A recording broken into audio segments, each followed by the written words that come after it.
They said it with a smile. That smirk executives wear when they've already decided your fate, but they want to make it sound like a strategic realignment, a mutual understanding, an evolution of structure, corporate poetry for "we're done with you." I still remember Caroline's face flawless makeup, calm tone, eyes rehearsed to Wittern. Your role no longer aligns with our forward direction, she said, as if she hadn't rehearsed that line in front of a mirror an hour before. My name is Adrian Voss, 42 years old, former director of systems architecture at Lucentis Gridtech until I wasn't. 12 years. I built that company's technical spine, wrote the original code base that monitored energy surges in 4 major cities. I trained the new hires they're promoting now. I stayed late to stabilize servers during storms that almost blacked out half the state. I missed birthdays, lost a marriage, gave everything but the marrow in my bones. And still, they laughed. Not out loud, not in the call, but I heard it in the silence after my Zoom screen faded to black. I felt it in the emails that stopped coming. The way their LinkedIn posts kept smiling without mentioning me. The company that had once toasted me with champagne on the rooftop pretended like I'd never existed. But I'm not here to complain. I'm here to confess. They thought they fired an engineer. They didn't know they ignited an architect of vengeance. Not vengeance made of rage or bullets, but of clients, contracts, and calculated silence. I didn't scream. I didn't sue. I took notes. I remembered every oversight, every shortcut they pressured me to take, every vulnerability I patched for them without a thank you, every client complaint I personally soothed. I knew their weak points not because I studied them, but because I built them. Lucentis was once a sanctuary of purpose. Our founder, Yasurandas Farcher, Dominic Harris, was a visionary, not perfect, but pure in mission. Make the power grid smarter, more humane. He'd pace around the lab barefoot, holding a coffee he never drank. He believed software could prevent blackouts in underserved communities, save lives during heat waves, protect infants in NICUs during outages. When he died suddenly heart failure, middle of the night I was there when they lowered his casket, and I was there when the suit showed up 6 weeks later with polished shoes and expansion plans. Caroline Vega was the first to take over, MBA from Stanford, fluent in 3 languages, and fluent in another, the dialect of dilution. Slowly, Lucentis stopped being about people and started being about projections. We stopped solving and started selling. I saw it coming. But like many builders, I hoped I was wrong. The day they told me I was redundant, I already had something in motion. A plan born not from paranoia, but pattern recognition. You see, when you've watched enough founders get buried under quarterly reports, you learn to read the signs. You learn to keep a spare blueprint just in case the castle you helped build decides you're just another stone. I didn't start with revenge. I started with resolve. I started with an empty garage, a borrowed desk, and a whiteboard covered in old pain and new ideas. I started with one promise written in black ink. I will outbuild them. Lucentis didn't just fire me. They fired the man their clients trusted. They fired the man who knew which systems would fail. And when won, they fired the man who answered his phone at 2 a.m. Because one factory in Michigan couldn't reboot their automation grid. And now they were betting that clients would follow their logo, not their legacy. They bet wrong. I called no one. Not at first. I rebuilt. I reread every notebook I'd ever kept. I stayed up for nights sketching an architecture that didn't just mimic Lucentis. It solved what they never bothered to. My idea was simple.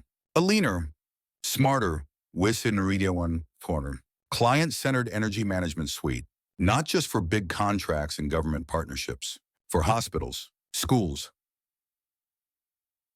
apartment blocks, systems that could learn their rhythms, adapt to human life, predict demand before humans could even feel it. I named it Recio, Latin for resilience. I launched with nothing but grit, a severance check, and a prayer, and one by one, they came not because I chased them, because Lucentis started slipping. The first was Draven Industries. I'd overseen their system installation personally 3 years ago. They'd always called me directly, not the support desk. When their billing errors started piling up and their system upgrades were delayed, they found my name again. I met them over coffee. No pitch, just conversation. By the end of that meeting, they asked, if you were still in charge, What would you do differently? I showed them. Resio's prototype stunned them. Real-time adaptive algorithms. Transparent billing interface. Corwada de was anoman. Emergency protocols that prioritize human life instead of grid metrics. 2 weeks later, they signed one Martian. Lucentis noticed, and for the first time, they flinched. I didn't post anything public. I didn't make noise. I let their own silence become their reckoning. Because when you take the builder out of the building, you better pray the foundation was strong. But it wasn't. Their updates became slower. Bugs multiplied. Clients waited days for answers they used to get in minutes. They'd replace specialists with consultants, vision with velocity. And I listened. Every complaint whispered to me became a brick in the tower I was building. Every failed update from them, the spotlight on my silence. I wasn't the competition they anticipated. I was the consequence they created. I never raised my voice. I never called out their name in interviews or launched campaigns to shame them. I didn't need to. Every time a client called me, it was because Lucentis had failed to deliver. The erosion was internal. I was just the proof that another way still existed. My second client was a nursing network, Silversun Healthcare. They'd trusted Lucentis to manage their power stabilization across 8 locations. I had led the original design. I remembered their backup systems were fragile, never fully optimized, because budget cuts had slashed the redundancies I recommended. Now those same systems were failing under Caroline's cost-driven upgrades. A single winter storm knocked out power to 2 elder care centers for 3 hours. 1 patient died. They didn't sue Lucentis. They just stopped returning their calls. They called me. I offered no discounts, no empty promises, just clarity, prontuary and us, competence, solutions born from care, not spreadsheets. And still, I wasn't angry, not yet, but I remembered the day they fired Monique. She'd been our longest-serving hardware liaison, an expert in the intricate quirks of field-level devices. When budgets tightened, they told her she was obsolete. I remembered her tears in the break room, her hands shaking as she packed her cables. I hired her. She became Resio's head of on-site engineering. By month 6, we were 7 people strong. All former Lucentis, all cast aside for being too process-focused, too careful, too legacy-minded. The very things they discarded became the backbone of what I was building. And still, I kept quiet. Lucentis tried to cut costs again. They outsourced Tier 1 support to a vendor overseas with no grid experience. I heard about it from a former client who couldn't even get someone to pronounce their city correctly. They didn't terminate Lucentis immediately. They just started replying to my emails again. That's how the fall always begins, not with a crash, but with a whisper, a shadow at the edge of their brand, a name they hoped never to hear again, showing up in conversations they thought they still controlled. Caroline finally reached out. Her email was clinical. Adrian Voss said, I understand you've been active in our space. Would you be open to a discussion around possible collaboration? Collaboration. That word felt like vinegar in the mouth. The woman who'd called me non-essential now wanted synergy. I replied with a single sentence. We're booked through Q4 with client migrations, but I appreciate your interest. They weren't interested in me. They were interested in stopping the bleeding, but the wound was self-inflicted because they hadn't just fired me. They had amputated their conscience. And now the body was failing. Resio wasn't just winning contracts. We were solving problems. Doing what Lucentis no longer remembered how to do. Listen. We onboarded Fairlight charter schools after their energy load balancing system nearly caused a campus shutdown during final exams. Their facilities director said it plainly. Your team cared. That's why we switched. It wasn't marketing. It wasn't scale. It was trust. And trust is built in silence, earned in chaos, and remembered when systems fail. By the time we reached our 10th major client, Lucentis filed a cease and desist against us. They claimed a breach of non-compete, our legal counsel. A brilliant woman named Alea Grant, also fired from Lucentis' legal team the year before, filed a countersuit citing malicious interference. The judge reviewed the filings. He said something I'll never forget.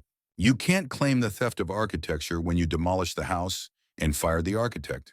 Lucentis' claim was dismissed. But they'd made their real move already.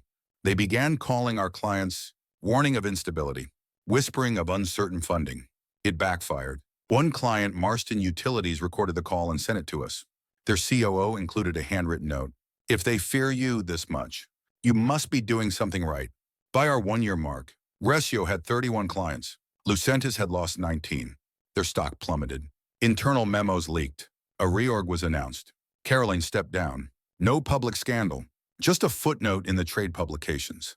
A polite departure to pursue other opportunities. I saw her once more at a conference. She was speaking on navigating innovation in legacy systems. I was seated 3 rows back. She glanced at me once, and I smiled. Not in malice, but in recognition, because what she didn't understand when she let me go was that she wasn't ending a career. She was unchaining a mission. I didn't rise out of revenge. I rose because I knew how to build better. But make no mistake, the silence that followed wasn't mercy. It was discipline. Because some wars are won not by fighting louder, but by succeeding quietly, by becoming undeniable, by letting your excellence echo louder than any accusation. I never set out to destroy Lucentis. I only wanted to build something honest again.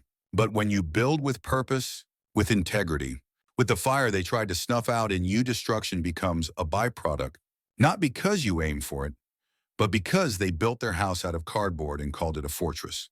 The irony, most of the systems Lucentis bragged about in their investor decks were mine. My team, my original frameworks altered. Streeting, you're stripped, rebranded but still bearing our fingerprints. When they let us go, they assumed they'd kept the gold. They didn't realize they'd just thrown away the map. But we knew where the gold veins ran, and we dug deeper. At month 14, Resio signed its largest contract yet, Gridmen Solutions, a citywide infrastructure partner for emergency services. Their CTO, Sophia Liang, was someone I'd once helped during a Lucentis rollout. After their team forgot to calibrate the redundancy circuits, she remembered, Lucentis keeps offering discounts, she said in our meeting. But they forgot something simple. We don't trust them anymore. That was the common thread. We weren't winning with flash or ads. We were winning on memory, on consistency, on the quiet assurance that if we said we'd show up, we would. Lucentis still thought business was about projections. We knew it was about people. They kept cutting corners. We kept drawing blueprints. And behind every signature on our contracts was a client who had been burned, who had once trusted Lucentis and paid the price for their arrogance. I didn't revel in their fall. I watched it like a man watching the tide go out on a beach he once called home. Their final mistake was targeting Meridian Core, a regulatory critical infrastructure firm managing power flows in 3 states. Lucentis promised an AI upgrade to optimize consumption. They underestimated how fragile the infrastructure was. Their system glitched. 3 substations collapsed during a peak heat wave. 11 hospitals went dark for 6 minutes. They tried to downplay it, but you can't spin silence in an ICU. Meridian fired them, quietly, with a clause buried in the contract that allowed termination upon operational failure. I got a call the next morning. Sophia's voice was sharp. We need a solution in 10 days. You're the only ones we trust to build one that won't break under pressure. 10 days, 1 inch, no margin for error. We didn't sleep. We didn't breathe easy. We just worked. We finished in 8, and on day 10, the lights stayed on. And that was the moment, that exact moment I knew, not just that we had survived, but that we'd become necessary, essential, unstoppable. Lucentis didn't just lose Meridian. They lost the last shred of faith the market had in them. Their board dissolved the division 6 weeks later, split it, sold the remains, and left the brand as a historical footnote. And me, I was standing on the roof of our new headquarters the day the announcement hit the wires. I stared out at the city where it all started, where I once sat in a 2-room office with a broken fan and a whiteboard full of dreams. 12 engineers stood beside me, every one of them fired, laid off, or pushed out from the very company that had laughed when we stumbled. We didn't toast. We didn't scream. We just looked at each other and nodded, like survivors of the same shipwreck now building their own fleet. Later that night, I sat at my desk, alone, and wrote a letter I never sent, addressed to Caroline. 1 line only. Thank you for firing me so I could finally build what mattered. You see, revenge wasn't the goal, but it became the reward. Not in the ruin of Lucentis, but in the quiet glory of Resio's rise. Not in the court battles, but in the moments a hospital stayed lit because we cared enough to build right. In the moments when a mother didn't lose her baby to a power outage. In the nights when our code stood strong while theirs crumbled. And in the silence after the fall, when the world looked around and finally saw who had been holding it up all along, I never asked to be a hero. I just refused to become a ghost. And now, now they're losing clients to the man they fired. Not because I chased revenge, but because I chased excellence. And let revenge find me along the way. The truth is, most people never notice the architects of their success. They praise the view, the structure, the shine on the glass, but not the man pouring concrete at midnight, triple checking every blueprint, bleeding through every detail so nothing collapses. That was me. Not the loudest, not the most charismatic, but the one who made sure the lights never flickered. So when Lucentis replaced me with someone who talked faster, sold harder, smiled wider, they assumed they'd upgraded. They didn't realize they'd just ripped the spine out of their own body. They called it innovation. I called it short-sighted betrayal. But betrayal only hurts when you forget what it teaches. And I remembered everything. Like the time I begged them not to deploy a faulty update to Grid South's load balancer in the middle of summer. I said, it hasn't passed a stress simulation. If the grid overheats, they pushed anyway. Said the market expected it. A week later, Zebra 1-hour row homes in Arizona lost power for 14 hours. Lucentis issued a statement blaming hardware. But I knew better. We all did. When Resio was born, I wrote one rule in bold across the first page of our internal doctrine. The system serves the people, or it's not a system worth building. That was the line I refused to cross, and the line Lucentis couldn't even see anymore. That's why our clients kept coming. Not because our dashboards were prettier though they were, not because we undercut prices though we often did, but because our values were built into the code, into the late nights, into the people. People like Tara, who used to manage Lucentis' client success accounts until she was laid off during their fourth realignment. She joined Resio and transformed our onboarding experience. Or Malek, once a junior technician constantly overlooked, who now leads our AI diagnostics team, the ones they ignored became the ones reshaping the future. Funny how that works. You water roots no one else sees, and a forest grows behind their backs. By year 2, we were operating in 7 states. By year 3, we had a waiting list, and every week, I'd hear a version of the same story. They stopped listening. They got too big. They forgot what mattered. I nodded every time, not out of spite, but because I remembered how it felt to be forgotten. And I swore no one who trusted us would ever feel that again. I don't want to be remembered for revenge. I want to be remembered for resilience. But I'd be lying if I said it didn't feel good. Watching the company that threw me away lose clients to the hands they once dismissed as too cautious. Caution, it turns out, builds things that last. It saves lives. It stabilizes grids. It protects what can't be replaced. Lucentis taught me that by doing the opposite.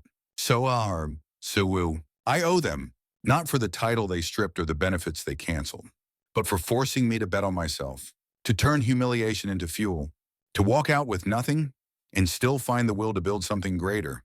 They fired me thinking they were closing a chapter, but I was never the footnote. I was the author, and I had more to write.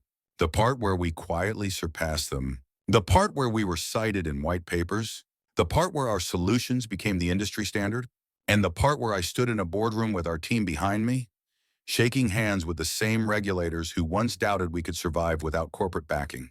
When they asked how we did it, I told them the truth. We remembered who we were building for, and that's the difference.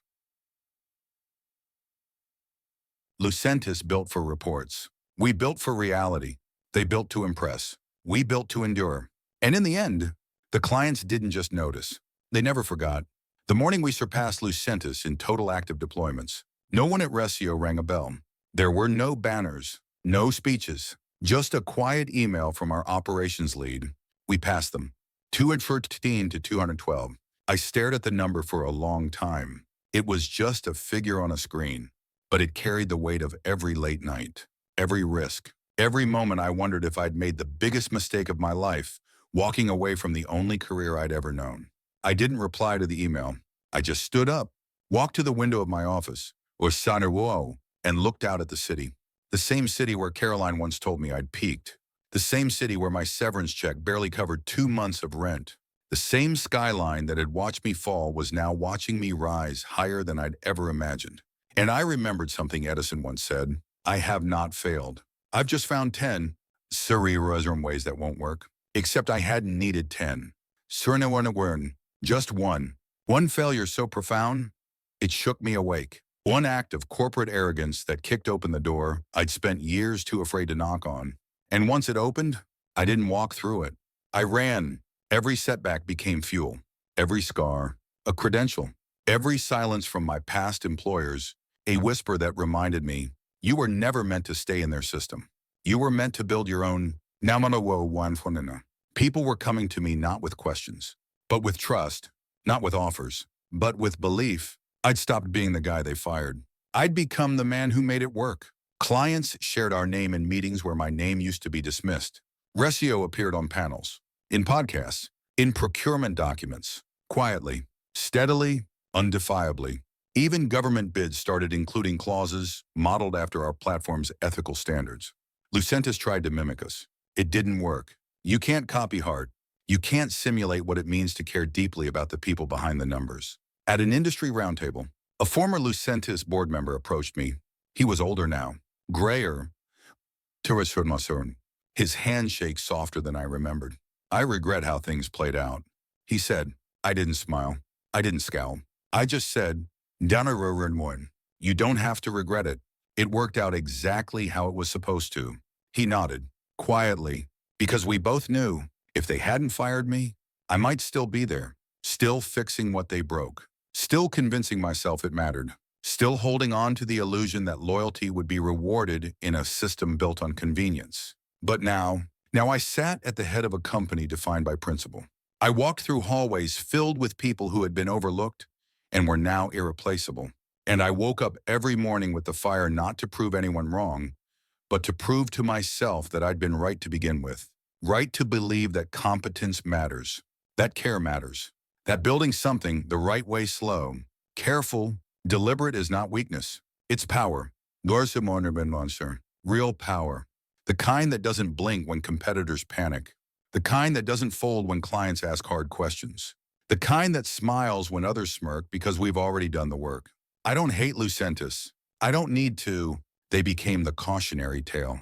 We became the blueprint. One day, someone asked me what I would say to the people who laughed when I was fired. I paused, then said, nothing. I'll let the silence speak for me. Because sometimes the loudest statement is a stable system that never crashes. A client who never switches, a light that never goes out. They laughed when I lost everything. Now they're watching clients leave quietly. Contracts slip away, and the market whisper a new name. Not mine. Ours. Resio. Built from rejection. Powered by principle. Forged in silence. And rising still.